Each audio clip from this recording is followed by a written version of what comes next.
कहानी शुरू होती है एक गुरुकुल से, जहाँ दो बालक पढ़ते थे। एक राजा के कुल में जन्मा और दूसरा एक गरीब ब्राह्मण का पुत्र। पर दोस्ती ऐसी की जन्म जन्मांतर की लगे।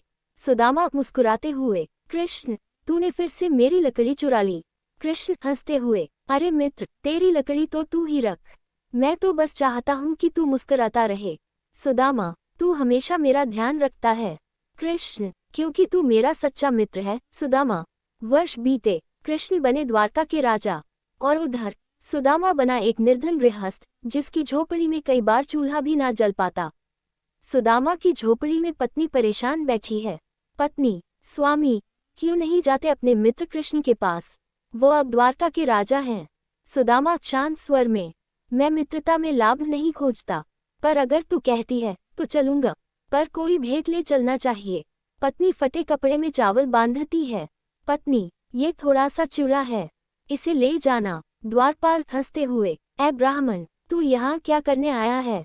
सुदामा नम्र स्वर में, मैं कृष्ण का मित्र हूँ, उनसे मिलना चाहता हूँ। भीतर से आवाज आती है, कृष्ण।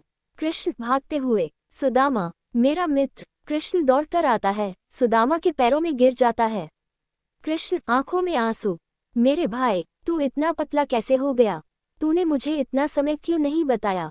कृष्ण उसे गले लगाता है, आंखों से आंसू गिरते हैं।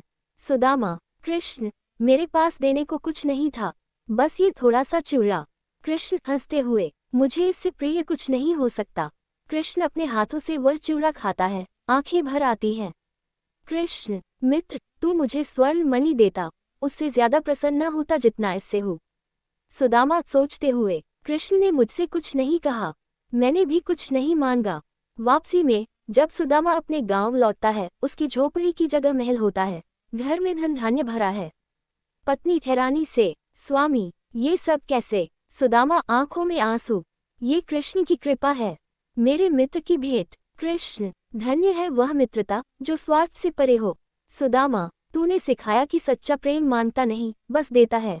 संगीत समाप्त। स्क्रीन पर शब्द उभरते हैं, ऐसी मित्रता युगों युगों तक अमर रहती है।